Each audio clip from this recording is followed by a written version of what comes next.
morning, everyone. Paul Ruppel here with Fox 29 News Now. Hope you're having a good day.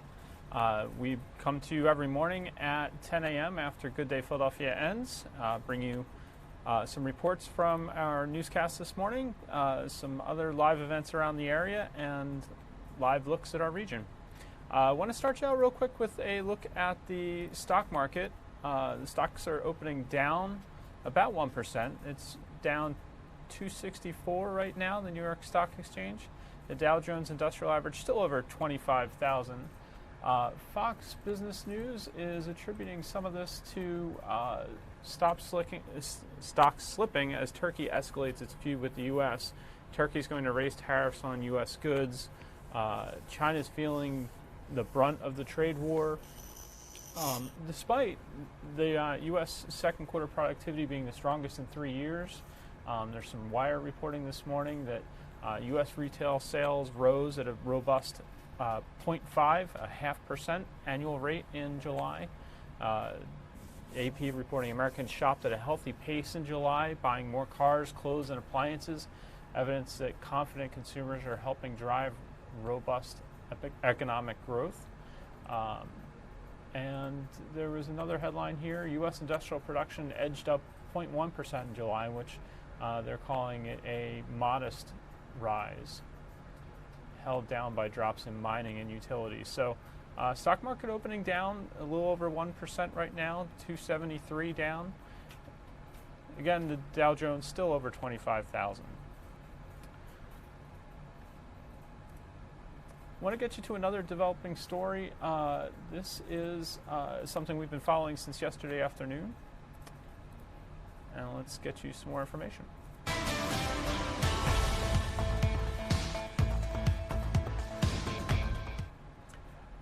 Abuse in Pennsylvania's Catholic Church is spanning decades. That's just part of the nearly 900-page report released yesterday. It names more than 300 predator priests in 6 Pennsylvania dioceses and claims the church cover-up can be traced all the way to the Vatican. Fox 29's Steve Keeley reported from Allentown this morning, where more than 30 priests were described as child sex abusers.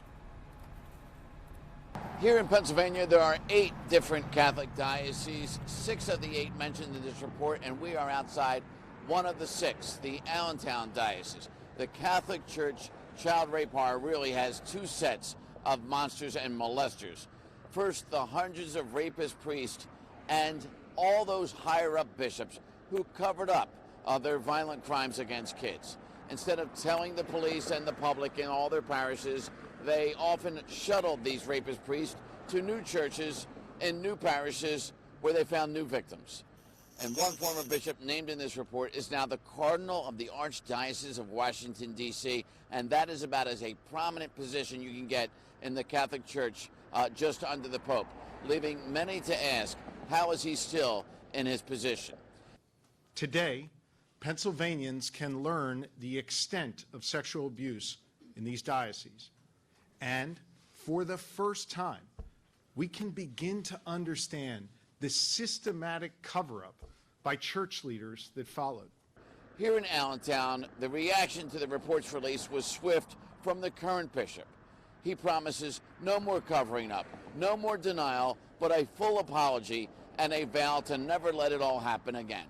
I want to assure you that we will learn from the report of the grand jury and use it to further improve our protections for children and young people.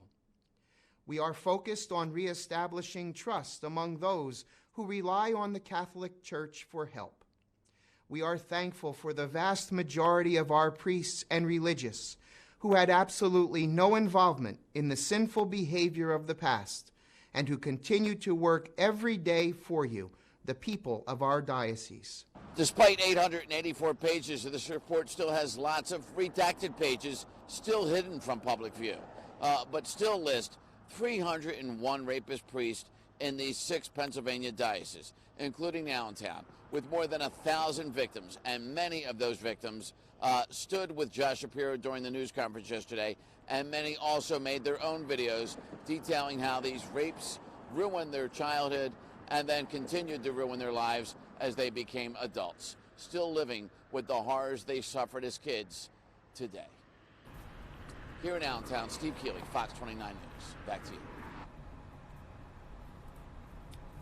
Really a sad and disappointing report there released by the grand jury about the Pennsylvania diocese. We had a segment this morning where we were further discussing the claims in the report and the findings of the grand jury. Included on the panel this morning was former Philadelphia District Attorney Lynn Abraham. Let's show you that now. Now to the big study that is making headlines in the United States, in fact, around the world. A 900-page grand jury report has found that thousands of children were molested by priests in 6 Pennsylvania dioceses, including Allentown and Harrisburg, which are in our viewing area. It claims the church cover-up spanned 70 years, can be traced all the way back, possibly to the Vatican. The abuse scarred every diocese. The cover-up was sophisticated. Flanked by survivors of abuse from Catholic priest, Pennsylvania Attorney General Josh Shapiro laid out this massive 900-page grand jury report. It describes in detail years of sexual abuse by naming many of the 300 priests in 6 dioceses by name. And church officials, including current cardinals, are accused of covering up the abuse of more than 1,000+ victims, some who spoke in this moving testimonial video. My children suffered. Why suffered? State Representative Mark Rossi has been waiting 30 years for this day, ever since he served as an altar boy at this Reading church.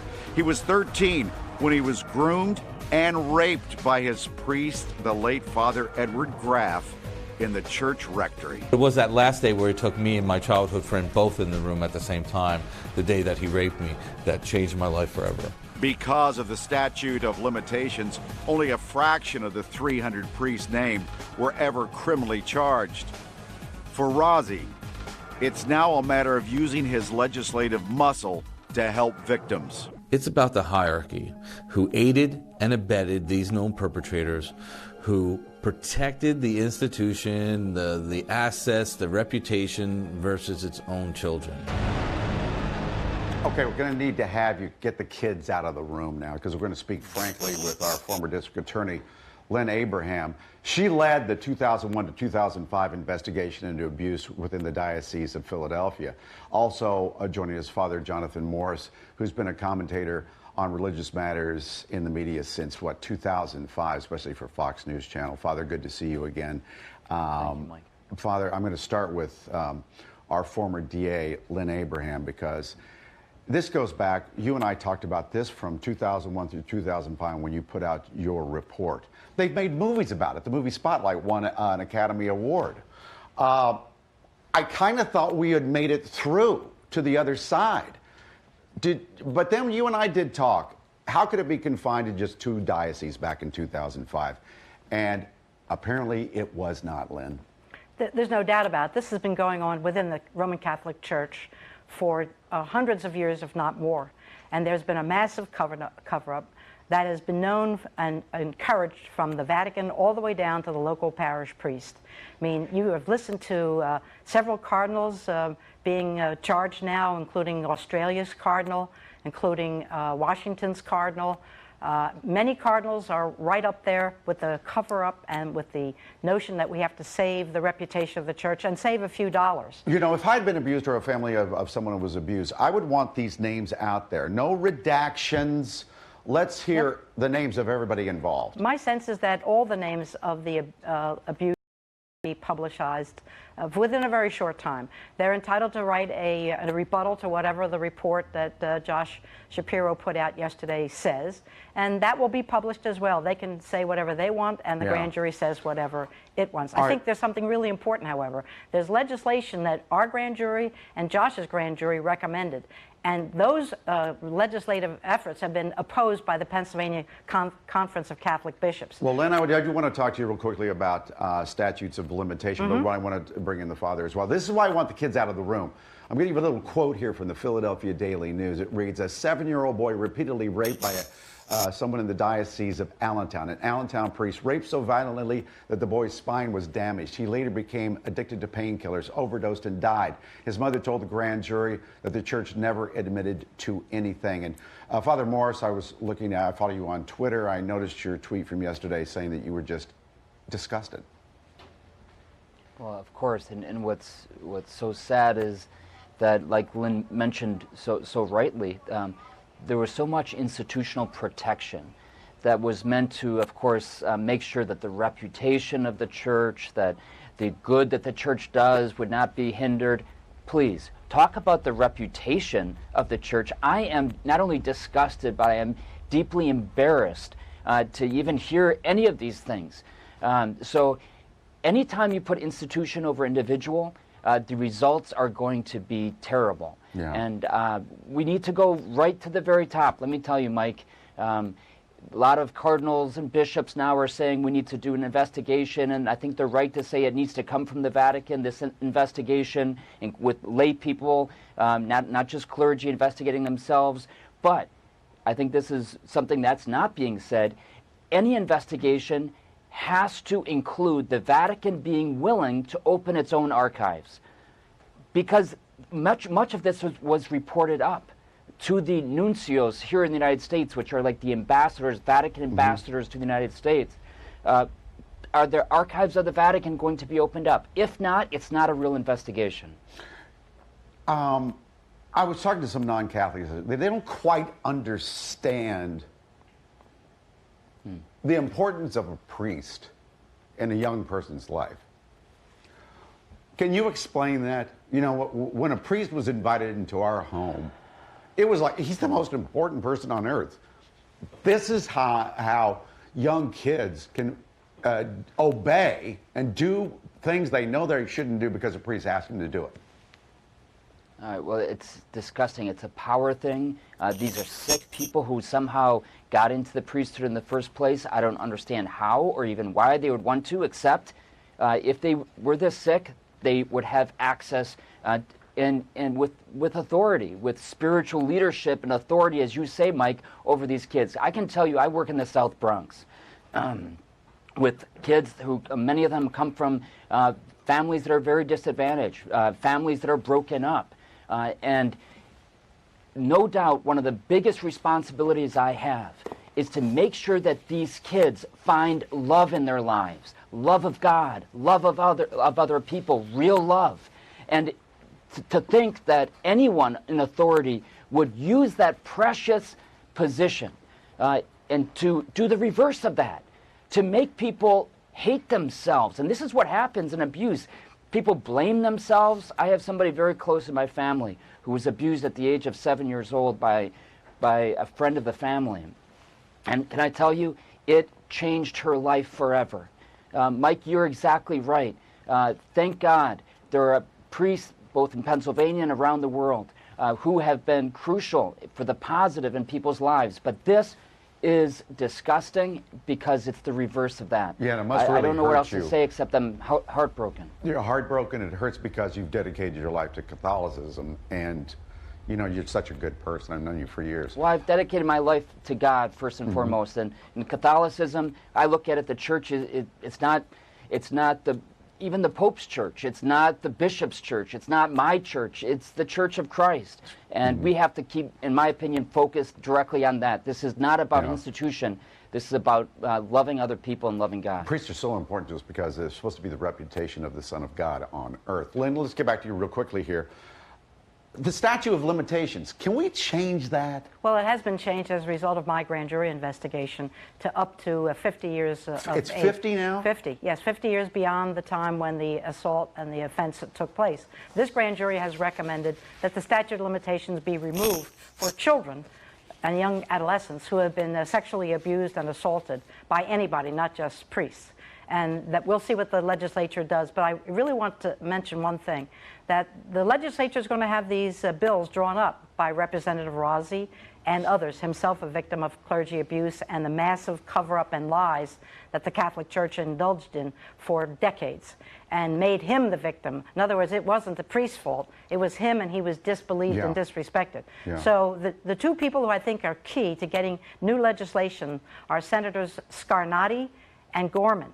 And your folks listening to this television station, watching this program, have to call those two senators especially, who have been resisting any kinds of changes that will open this book of horrors up to the public. Who would resist this legislation? Well, I don't lots get of them. it. Well, you know, listen, when the Pennsylvania Conference of Catholic Bishops makes call on anybody, including their Catholic elected representatives, and they have communion, they have excommunication, they have blessings, they have all the pomp and ceremonies of the church, and they're holding that over your head, and you have to be in good graces with the church because that's what you're told as obedient parishioners.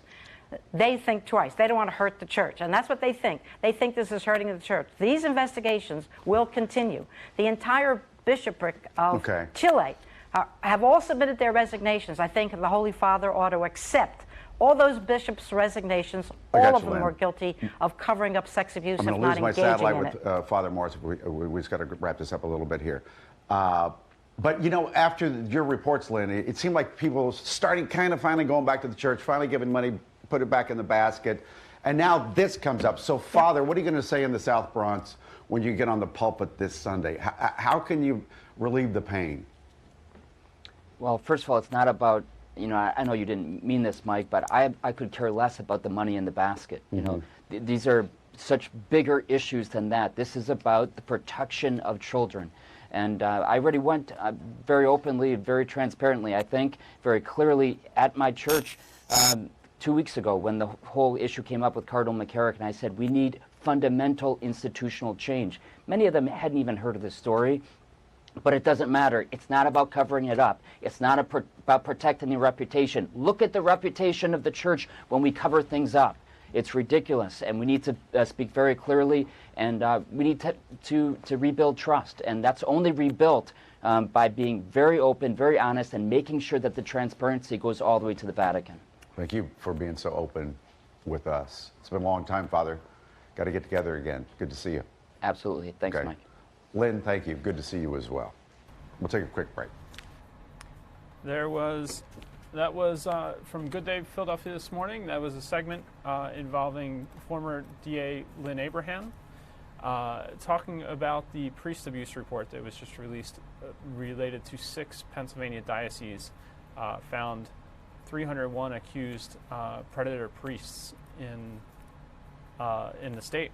I want to get you some more reports from this morning, some more news we've been following. This is, authorities say, a Pennsylvania man shot his wife and then led police on a chase through Philadelphia before fatally shooting himself Wednesday morning. Shortly before 12:30 a.m., officers went to the 1600 block of Meeting House Road in Upper Chichester Township. I believe this was Boothwyn, we reported this morning. Police say the 41-year-old man arrived at a home where his 40-year-old wife lived with 3 kids. The woman had a protection from abuse order against her husband and was not supposed to be there, according to police.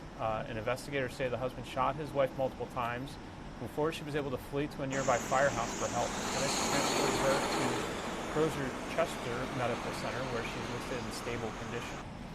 The husband led police on a chase following the shooting, with several agencies joining the pursuit, and he later crashed into a police cruiser. Police discovered the suspect inside of his car with a self-inflicted gunshot wound to the head. He was transported to Penn Presbyterian Hospital, where he was pronounced dead. All 3 children are in the custody of family members while their mother recovers in the hospital, and the investigation is ongoing. So a very sad story there.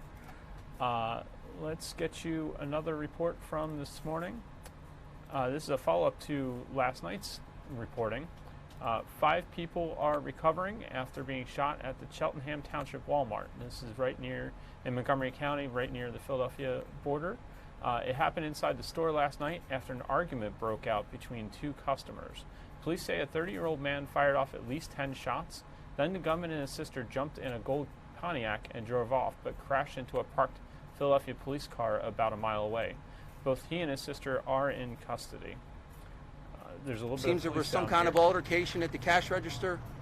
Words were exchanged. The male pulled the gun from the female's waistband and started shooting. When you first hear the shots, 4 or 5 shots, then when I heard the screaming, I knew it was for real.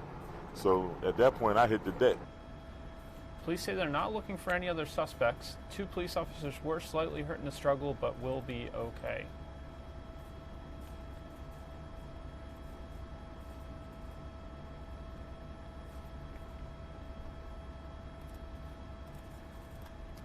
Skyfox was just flying over Wildwood, New Jersey. Let's show you some pictures from that. Actually, let's see if we can show it to you live first. Let's see where they are now.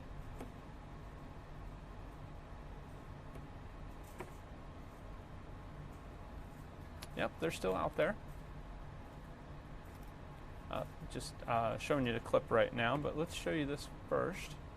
This is Skyfox out off the coast of Wildwood right now, gathering some shots, scenic shots from Wildwood, New Jersey, the Jersey Shore. Got some, looks like some paragliders there.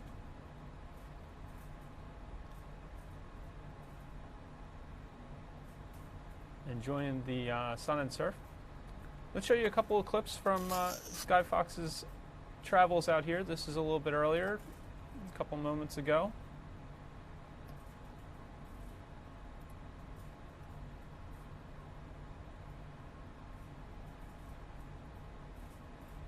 See them coming across the bay there to Wildwood, arriving.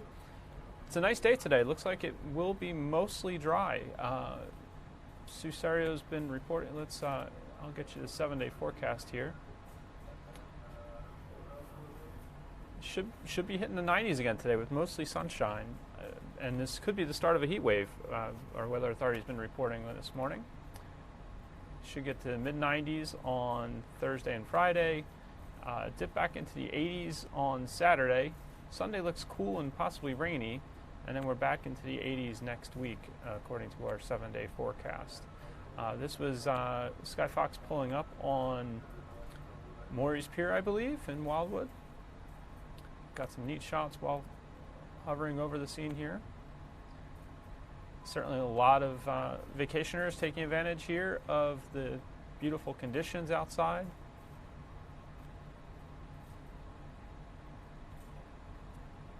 I'm going to save the best for last year. We had a nice clip at the end I'll show you. Some more scenic shots of the pier here.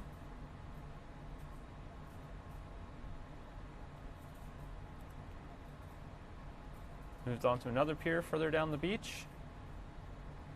Then what really got our newsroom's attention here was shortly after this, Skyfox moved off the coast a little bit and got some beautiful shots of what appeared to be some dolphins chasing a school of fish. So I'll let this play out for you for a minute or two. This is Skyfox off the coast of Wildwood. Saw a dark gathering in the ocean there. Some dolphins popping up and down above the water from what we could tell, and it looked like they were in pursuit of the school of fish.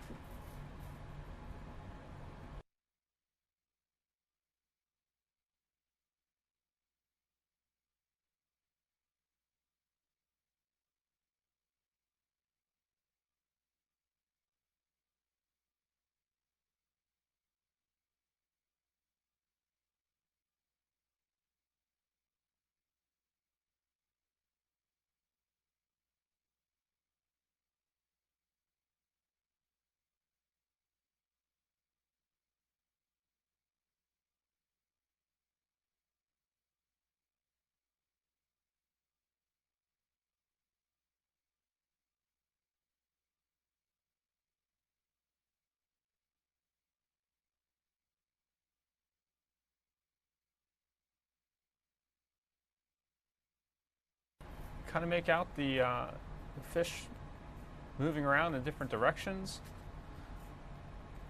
coming up above water as this was ongoing. So some beautiful scenery here from Skyfox. out over the Atlantic Ocean near Wildwood, New Jersey.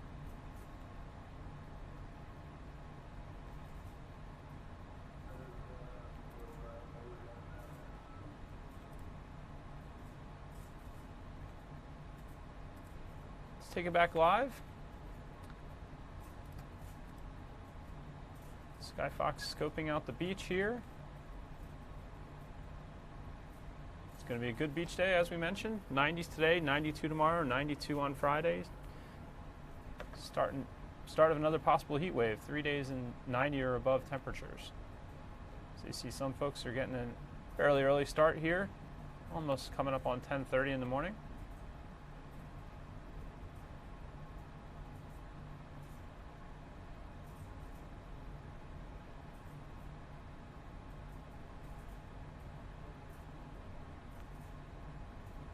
If you've been to Wildwood, you're familiar with that long walk out to the beach. They've got a lot of sand down there.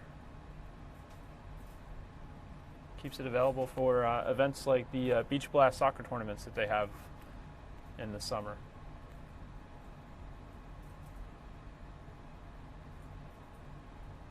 And other events.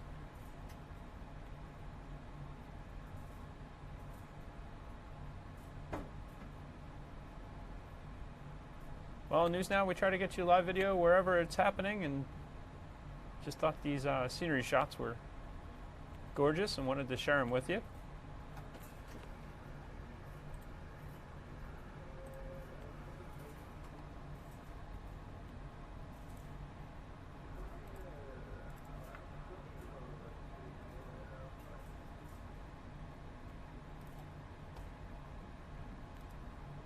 Here's a live look at the boardwalk from one of our Weathermetrics cameras. See the crowds are gathering already out there. We'll get you a full weather report in a little while. I want to let you know we're also waiting for a live event that is expected to happen around 10:30. That's going to be New Jersey Governor Phil Murphy making an innovation economy announcement and signing legislation to establish a commission on science, innovation, and technology. It's going to be happening in North Brunswick Township, New Jersey. His YouTube channel is sharing that video out, so we'll dip into that in a little bit when that begins.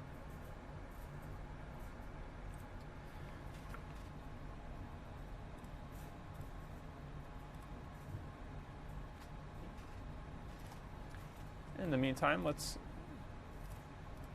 get you a few more stories here.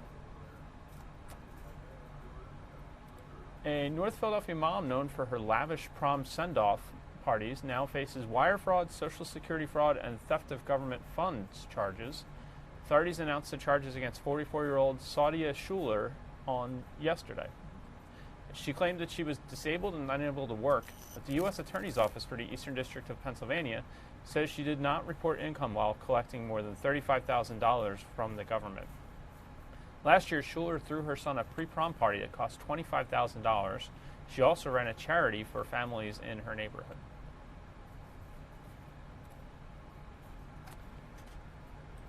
New Jersey hit the jackpot. 2 Atlantic City casinos are allowing in-person sports betting for the first time this morning. The Golden Nugget will take its first sports bet about 90 minutes after Resorts Casino opens its in-person sports betting operation today. They'll join the Borgata, Ocean Resort, Harrah's, and Bally's casinos among sports betting providers. Figures released yesterday showed New Jersey casinos and tracks took in $40 million last month, the first full month it was legal. That's $40 million in sports betting, I believe. So, sports betting is off and running in the Garden State. Sounds like they're having some success with it. I also saw some reporting that the 2 new casinos that reopened have maybe perhaps taken a little bit of a bite out of some of the other casinos, as you'd expect, and more casinos available down in Atlantic City, bringing diversifying the crowd and spreading around the business a bit.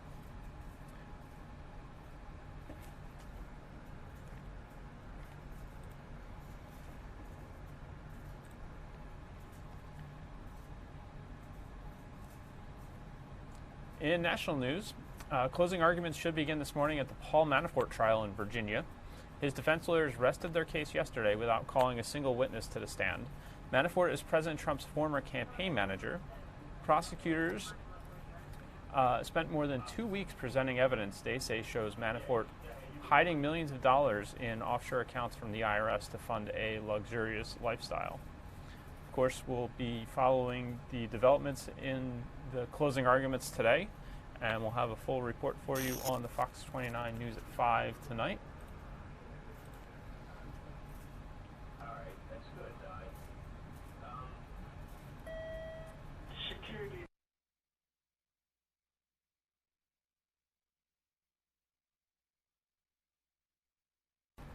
President Trump and his former reality show protege Omarosa Manigault-Newman have been locking horns all week in a public relations battle that it feels like no one is going to win.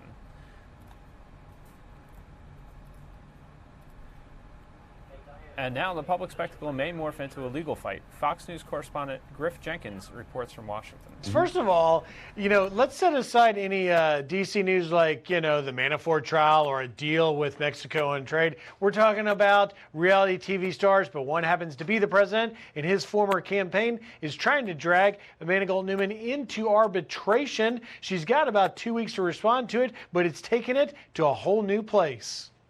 People. He's trying to silence me. He's afraid of what I will share. Omarosa Manigault-Newman has been barnstorming through the media, promoting her new behind-the-scenes book about life in the Trump White House. But her tour is at odds with the non-disclosure agreement she signed, and now the Trump campaign wants to haul her into arbitration. I'm not surprised. In fact, Donald Trump brags about using litigation to intimidate people. Meanwhile, allegations are still swirling that the president is heard on a recording using a racial slur. There is no evidence. We are saying in this transcript that there is absolutely nothing we can find. There's just rumors and innuendo about this tape. I can't guarantee anything, but I can tell you that the president addressed this question directly. I can tell you that I've never heard it. But some of those watching this play out say the president is throwing fuel on the fire with tweets like yesterday's, where he praised Chief of Staff John Kelly for, quote, quickly firing that dog. You have to question occasionally the wisdom of the ferocity of the pushback, given the context here where he's very clearly punching down in a big way against someone who I think has limited credibility, to put it kindly. Now, Omarosa, for her part, says she didn't break any agreements, and so we'll see how this plays out. Question is whether it's showing any signs of slowing down. First of all, is it a surprise to anyone that this was going to get ugly? This is what they both did. The nation sort of feeling like it's stuck in an episode of The Apprentice, going way back, and we'll be watching the president's Twitter account because a lot of people argue that really the president has driven attention to this with the tweets he sent yesterday. We'll see what comes today. Taking you back live to Sky Fox over the Jersey Shore. I believe this is Cape May that they moved on to over a lighthouse here. I want to get you some more nice video from the air here.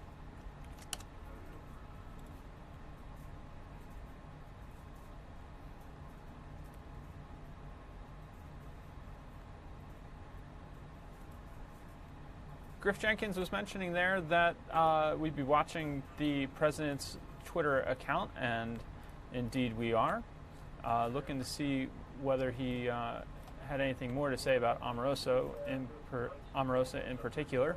He has not this morning.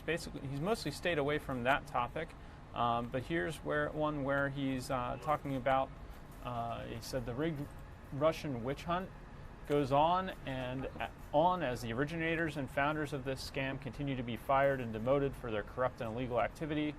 All credibility is gone from this terrible hoax, and much more will be lost as it proceeds. No collusion. Another one from this morning. Let's show you that. The action, the stroke firing, this is him quoting Chris Swecker, former FBI assistant director, was a decisive step in the right direction in correcting the wrongs committed by what has been described as Comey's skinny inner circle. So again, the president this morning focusing on some election endorsements. He quoted Senate Minority Leader Chuck Schumer from 2009 about immigration. Talked about the outcome of some elections last night. Those were his earliest tweets, saying that they've won 8 of 9 special elections and red wave exclamation. So President staying a little more on message, I suppose, this morning. Let's get you a look at business. We talked a little bit about the stock market being down. Let's check in with that real quick. Down almost 300 points, 297 right now. Dow Jones still just above the 25,000 mark. Overall, the market's down a little more than 1.15%. We do have a morning business outlook from Tracy Carrasco. Let's get that for you right now.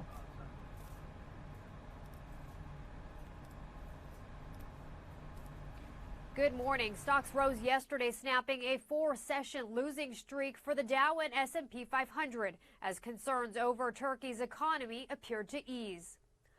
Royal Caribbean will no longer allow passengers to bring emotional support animals with them aboard its ships, effective immediately. Meanwhile, Southwest Airlines has become the latest airline to tighten its policies on emotional support animals. Passengers will be limited to only dogs and cats, 1 per customer, and the pet is required to remain in a carrier or be on a leash at all times. Walmart and Ellen DeGeneres are launching a new affordable fashion line called EV1. The line, which is launching on September 10th online and in stores, will feature denim, t-shirts, accessories, and sneakers that cost less than $30. That's business. For more, log on to foxbusiness.com. In New York, I'm Tracy Carrasco.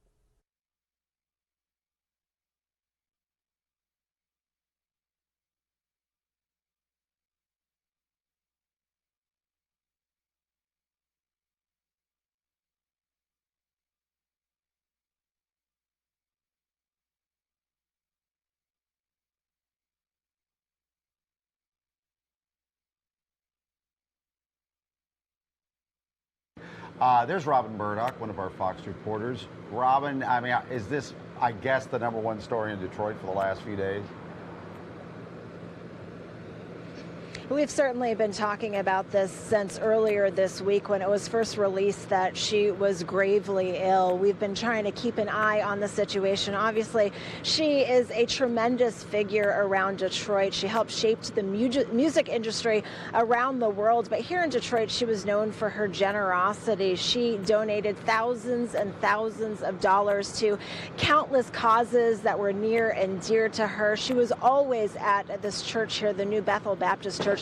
And this really was a perfect setting. They had a special vigil for her this morning in which they prayed for her, in which there was tons of music out here. And it was the perfect setting because her father used to lead this church. And so she spent a lot of time here over the years. She even recorded one of her gospel albums here back in the mid-50s. So certainly a lot of people came out here to show their support for this music legend. And they are just hoping for a miracle that she will make it through this as her health continues to fail, unfortunately.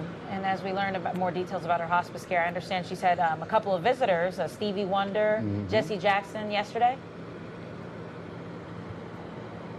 Yeah, that's what we understand. Stevie Wonder did pay a visit to her. Jesse Jackson has been there. She has been surrounded by her family and close friends the entire time. Now, her family is asking for privacy and for prayer during this, but she is getting some visitors from people who have been near and dear to her. And then a lot of musicians are turning to social media to show their support to her as well. They are just talking about how much she has inspired them over the years. Jay-Z was in town, as well as Beyonce. They had a concert here in Detroit earlier this week, and they dedicated that show to Aretha Franklin. So it certainly shows how much she means to not just Detroit, but to the entire world as a whole, and how everyone really is pulling through her right now. Robin, great job. Thank you. That was Robin Murdoch reporting from outside the New Bethel Baptist Church in Detroit about the condition of Aretha Franklin, who's ailing in hospice care, and about how fans are continuing to send her love and support any way that they can. She joined Good Day Philadelphia this morning to talk Let's take another look at. I said earlier I thought we might have moved on from Wildwood, but I was wrong. We're clearly still over Wildwood, New Jersey. This is Sky Fox gathering some scenery and shots.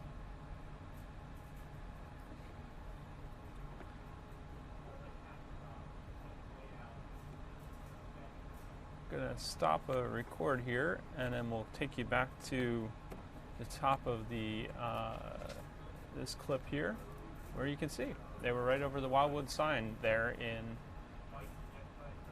the shore town community. Tourist vacation destination for sure. After some on and off rainy conditions, especially in central Pennsylvania and southeastern Pennsylvania and parts of Jersey, a little further up the coast. It's been relatively dry in the Wildwoods the last couple of days, so you've had an opportunity to get out and enjoy the weather, and certainly plenty of sunshine there today.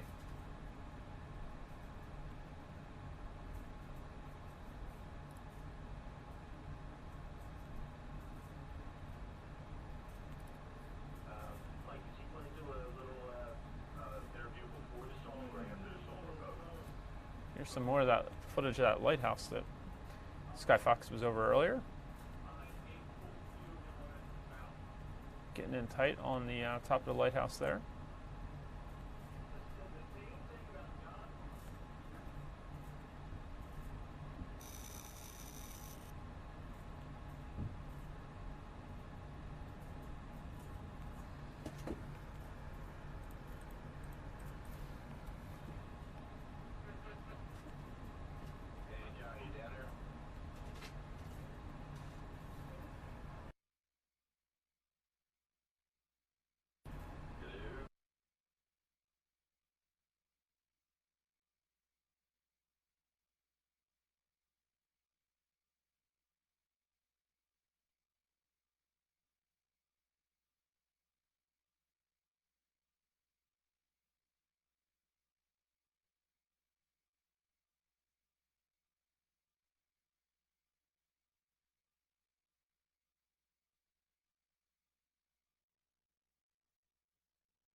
Take you back live to some beach shots here. Now we're back to the parasailers out over the ocean.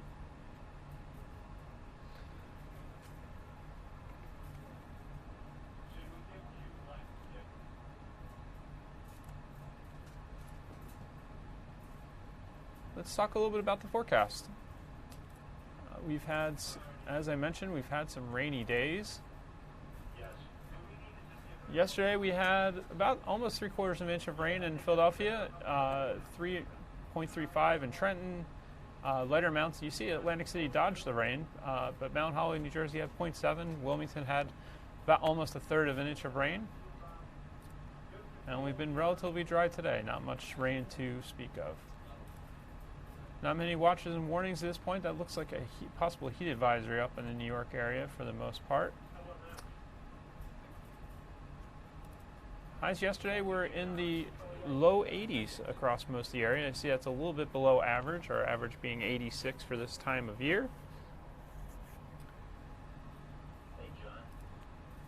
Currently conditions we're almost up to there. We're about 79 in Philadelphia, 79 in Doylestown, 81 in Wilmington, 81 in Atlantic City. Perfect weather to get outside and enjoy some parasailing like these folks right here. Again, this is another shot from Sky Fox. Now they get to cool off.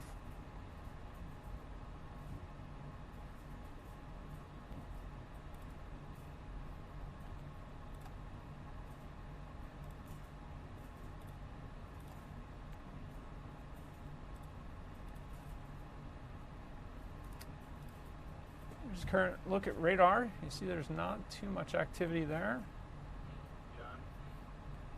Relatively quiet on radar. Here come your temperatures. There you go, across the region. We've got 81 in Atlantic City, 79 down in Wildwood, 80 in Millville, 81 in Wilmington, 70s a little bit north and west of the city primarily, 80 in Trenton.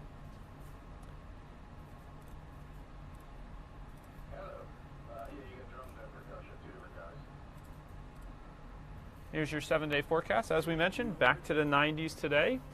90 degrees for a high. It looks like an 8. That was Sue Serio's call this morning on Good Day Philadelphia. 93 on Tuesday, sunny and hot, as the Phillies wrap up their series with the Boston Red Sox here in town. 92, we're getting to a heat wave possibly on Friday if we can get to the 90s again. Sunny and warm, 85 on Saturday. Sunday looks a little bit cooler with a stray shower, 80 degrees for a high. Monday, 81, sunny and warm, and Tuesday, partly sunny, 83 degrees.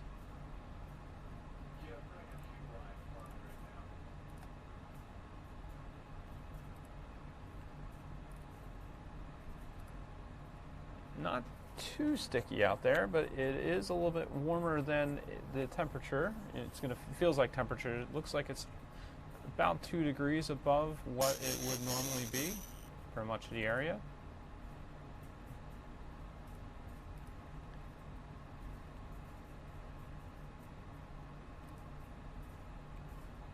And as far as changes from yesterday, it's already at this hour about 4 to 5 degrees in the city, warmer than it was yesterday. In Trenton and Wrightstown, 8 degrees warmer. Mount Pocono, 6 degrees warmer. So you can see it's warming up faster than it did yesterday morning. Here's some regional temperatures for you. And here's a look at your temperatures across the United States.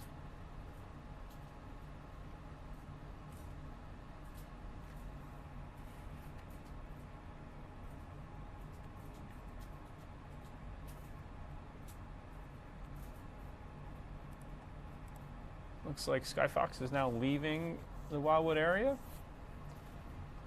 Brought us some great shots and scenery from Wildwood. Here's a look at current conditions in Old City, Philadelphia, right outside our studios. As we mentioned, it's 79 degrees right now. Dew point is 64. We've certainly seen it higher this summer. Winds out of the northwest at 5 miles per hour. So all in all, not a bad day out there. Going to get a little hot, but we'll enjoy it. It's an opportunity to dry out.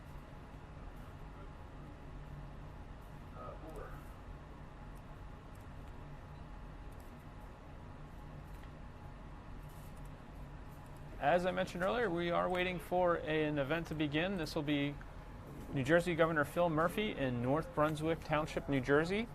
He's expected to talk about the innovation economy and signing legislation that establishes a commission on science, innovation, and technology.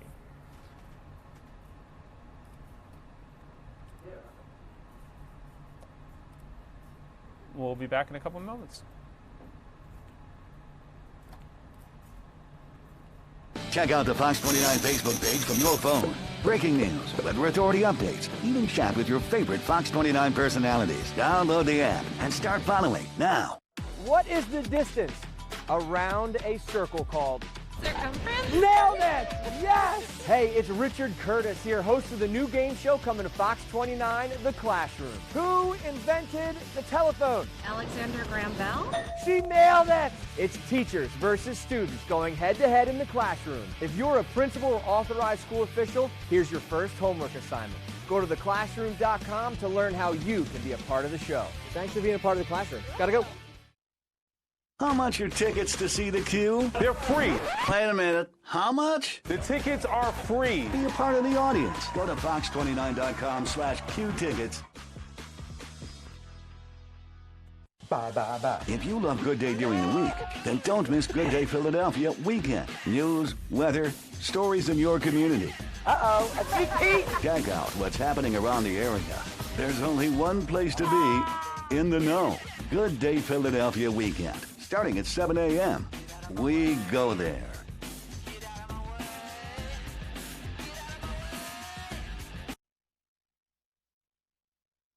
Welcome back to Good Day, Fox 29 News Now. Want to thank you for being with us. Let's take another look at the stock market.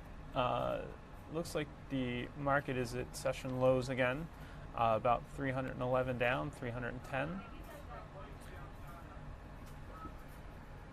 As I mentioned earlier, Fox Business is reporting that stocks are slipping in part as Turkey escalates its feud with the U.S., Turkey's planning to raise tariffs on U.S. goods. But, and it comes despite some good economic news, decent economic news, that industrial production edged up 0.1% in July.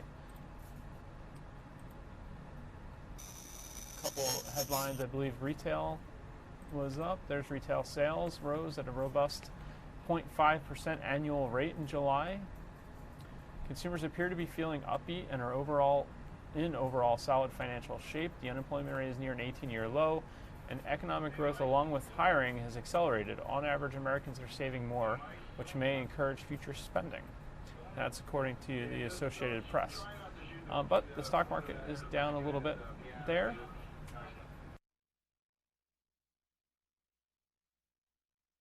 And we'll keep tabs on this throughout the morning. I want to take you live now to that live event that we've been waiting for. This is New Jersey Governor Phil Murphy is about to speak. You can see the sign behind him says Reclaiming the Innovation Economy. This is a innovation economy announcement, and the governor is planning to sign legislation establishing a commission on science, innovation, and technology. Looks like they're getting ready to speak here. So let's listen in.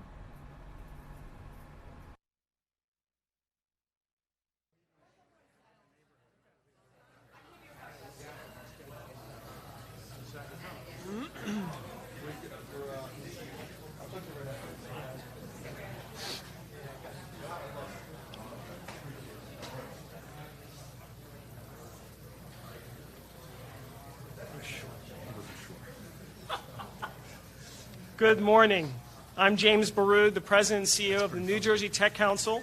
And as you know, the Council supports the technology, innovation, and entrepreneurial ecosystems across the state, in part through nurturing the tech and STEM talent pipeline and advocating for relevant public policies. In 2017, the Tech Council joined the Board of Advisors for what was then called the Research Asset Database. Our goal was to keep research dollars here in New Jersey by providing academics, entrepreneurs, and industry opportunities for collaboration and commercialization. The advisory board is composed of representatives from the state's research universities, as well as Hinge, NJBIA, Choose New Jersey, BioNJ, and the R&D Council of New Jersey. Of course, several folks, including my friends Haskell Berman, Melanie Willoughby, Rochelle Hendricks, and staff at the EDA, deserve special mention because they've been working on this for years. We're now realizing the result of their efforts. We deeply appreciate the chance to work with these groups, and we're excited to launch the database with the governor in our great state this morning. We're also thrilled to be here for the bill signing to reestablish the New Jersey Commission on Science, Innovation, and Technology. Together, Research with New Jersey and the reestablished commission will strengthen ties between academia and industry and demonstrate that New Jersey's government is all in on growing the innovation economy. Every day we see that this state has the potential to lead the nation in the technological breakthroughs of the next generation products and services that will change our world. The governor's unwavering focus on supporting new companies and ideas is deeply welcome, and I'm excited to introduce him now. In a room, a league full of superhero collaborators, please welcome our superhero quarterback, Phil Murphy.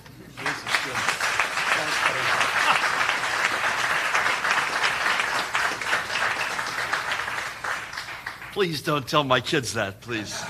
They see this slightly differently. Good morning, everybody. Thank you, Jim, so much for your remarks and introduction. I also want to thank you for your leadership as the CEO of the New Jersey Technology Council. And all I could say is today, based on what we're about to do, you're about to get a lot of backup, a lot of help. It is a real pleasure to be here with my friend, Senator, Chairman, and Mayor Paul Sarlo, Assemblyman Andrew Zwicker. We'll hear from each of them in a few minutes, as we will from Michael Johnson, CEO and co-founder of Visicol, which is facilitating groundbreaking biotech work right here in New Jersey. A complete shameless commercial for Visicol there. You'll take it, right? We also have other, I'm going to introduce a couple of people who are here, but I'm going to run the risk that I will offend others who may not be referenced. But I want to say Assemblyman Krista Phillips and I, we were together in Little Falls a couple of days ago, and just keep those folks in your prayers. They have a long way to go to dig out. So, Chris, great being with you. Assemblyman Dan Benson, featuring the beard. I didn't recognize him, beside Assemblyman Joe Danielson, who's also featuring somewhat of a beard. Honored to have you guys with us. Mayor Womack, thank you for hosting us, as always, in your wonderful community. It's a real treat to be here today. Several members of our cabinet, murderer's row here. Dr. Lamont Repollet, Commissioner of Education. Zakiya Smith-Ellis, Secretary of Higher Education. Rabah Sarah Angelo, our Commissioner of Labor. Tim Sullivan, who runs the Economic Development Authority. And the newest member of our team, just announced 2 days ago, in fact, our Chief Innovation Officer, Beth Novak. I love Beth in particular to stand up because she's new to the team.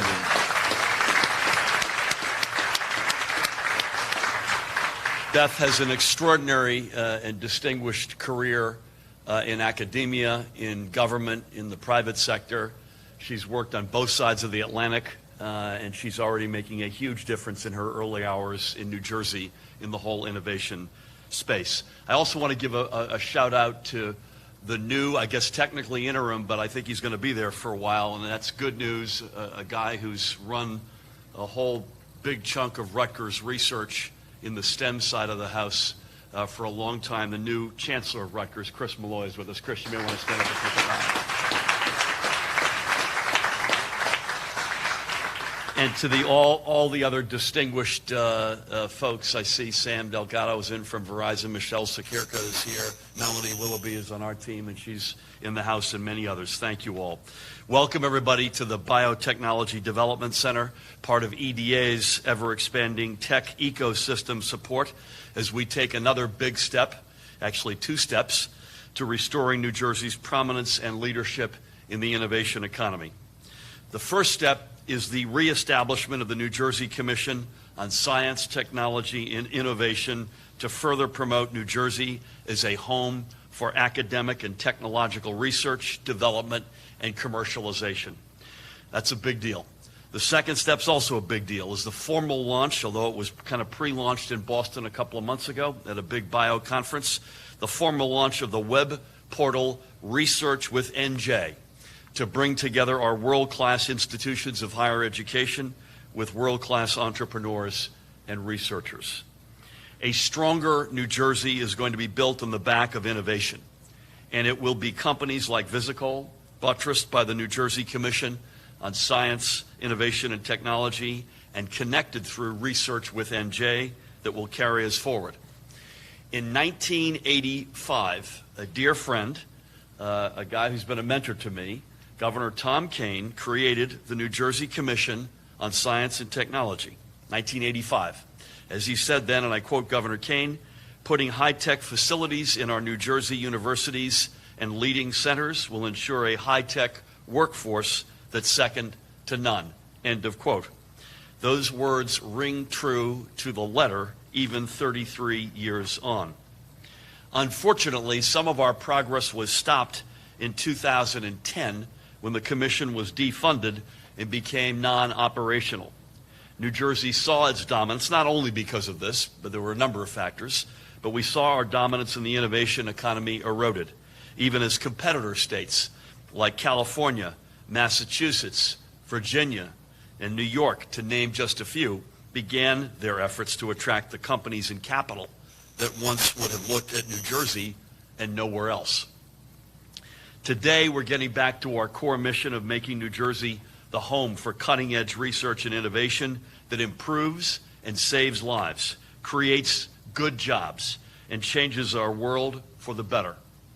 The reestablished New Jersey Commission on Science, Technology, and Innovation will be one of the drivers, one of the key drivers of this mission. And I'm particularly excited that this commission will also establish a separate innovation council from within its membership to facilitate the transfer of technology between public and private research. public and private research, by the way, institutions of higher education and industry, and I hope even various federal agencies.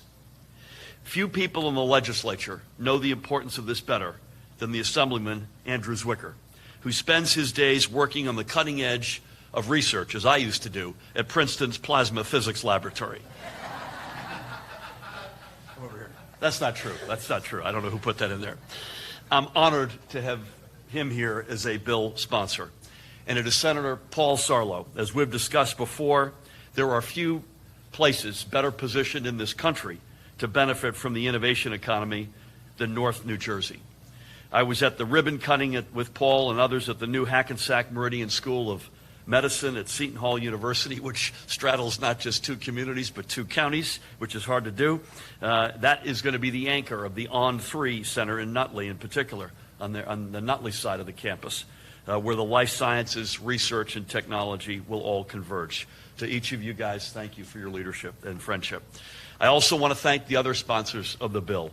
Assembly Speaker Craig Coughlin, in absentia, Assemblyman Krista Phillips, Assemblyman Dan Benson, who are here, as well as Senator Bob Singer. I also want to acknowledge former Assemblyman Tim Eustace, who was a sponsor prior to his leaving the legislature this past spring.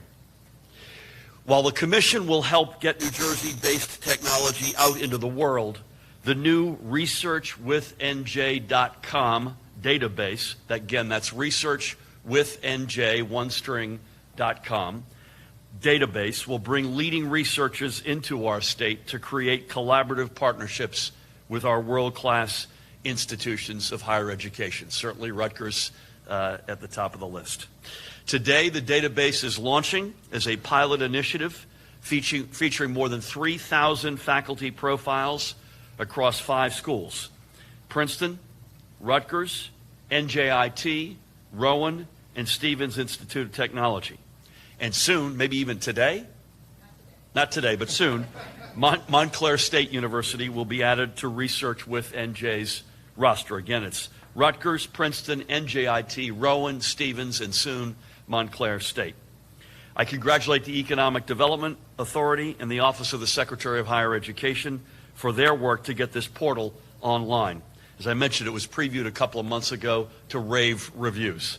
I further thank the New Jersey Business and Industry Association, Choose New Jersey, BioNJ, the Healthcare Institute of New Jersey, the Research and Development Council of New Jersey, and the New Jersey Tech Council for their leadership and efforts to create this new tool. Research with NJ, as I mentioned, premiered earlier this summer at the Bio International Conference in Boston. Now, instead of watching research dollars going elsewhere, New Jersey is going to start bringing them back. We know New Jersey has everything right here to lead in the innovation economy. We have unmatchable people. We have an unmatchable location. And we have unmatchable spirit. And if you look at the math, in particular, if Research with NJ is directed explicitly at deepening the research connections between higher education and real economy, private sector participation. And if you look at funded research in higher ed by the private sector, we've allowed that to erode to 3-point-something%. The national average is 5-point-something%. And that includes a lot of states that don't do this terribly well. We want to be way above. We want to lead the nation, not just be above the national average. So we know we've got all that it takes. Jim knows this. Andrew and Paul and Chris and Dan and Joe and the other representatives here, they all know this. Beth certainly knows this. That's why she's here. And again, we're thrilled to have her. And Michael Johnson knows this. The idea for Visicol, which provides 3-dimensional digital image analysis and advanced optical imaging to clients in the life sciences and pharmaceutical industries, grew out of Michael's own research work while pursuing his PhD in applied microbiology just a few miles from here at Rutgers University. Today, Michael is leading a cutting-edge New Jersey company based in New Jersey in White House Station. It is now my pleasure to introduce the CEO and co-founder of Visicol, Michael Johnson.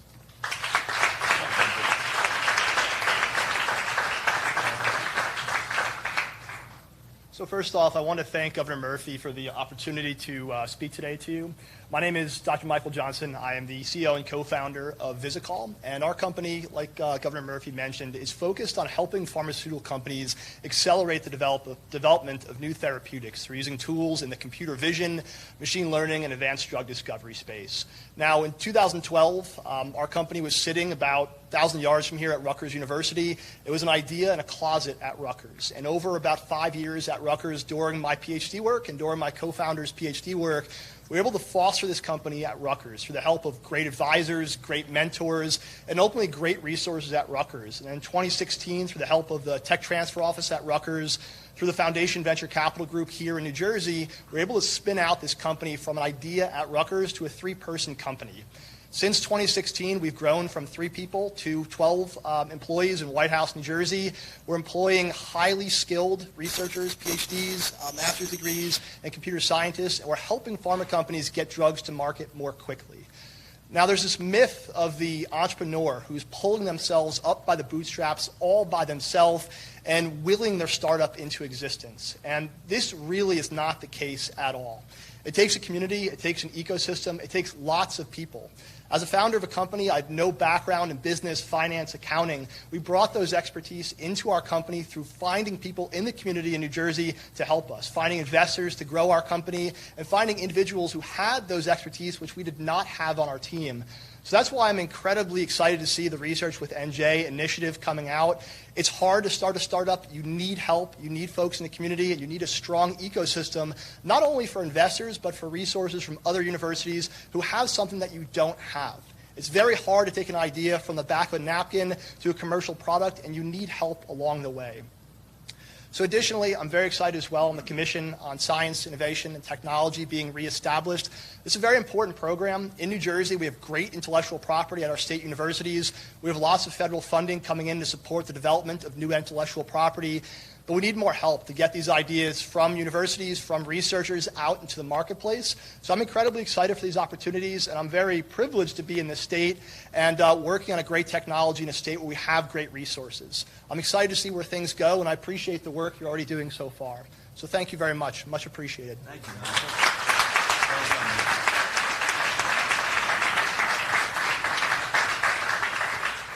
Michael, really impressive. I just said to Jim, this is a big day for the home team.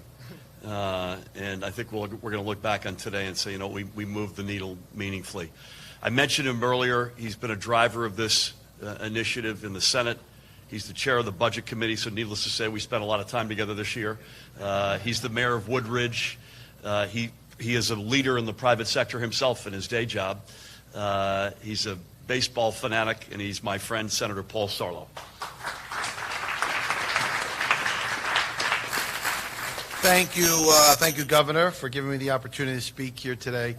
As an engineer with a math and science and research background, anytime I walk into a facility like this, of course I get excited. And Governor, as my wife always reminds me, I can have all the fancy titles of the world, mayor, senator, chairman, but never give up the engineer title. That's the one that actually pays the bills.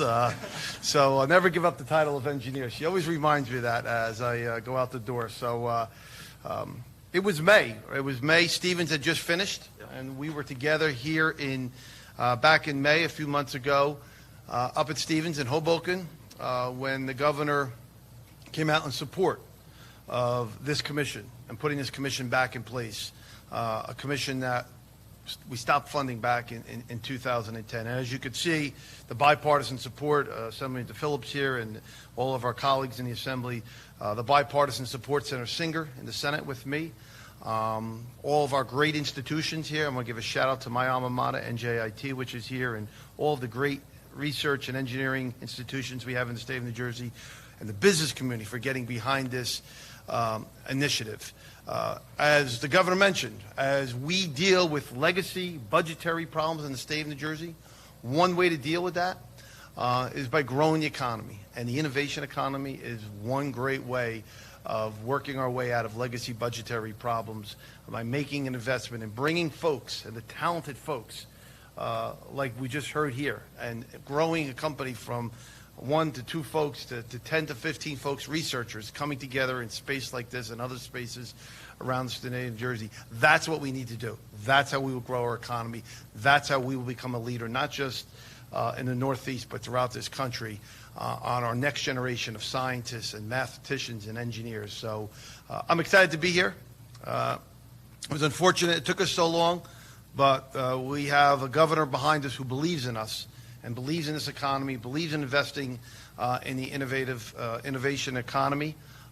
His cabinet believes in it, and I know there's members of the legislature on both sides of the aisle who believe in it as well. So thank you, and I look forward to seeing this piece of legislation get signed into law.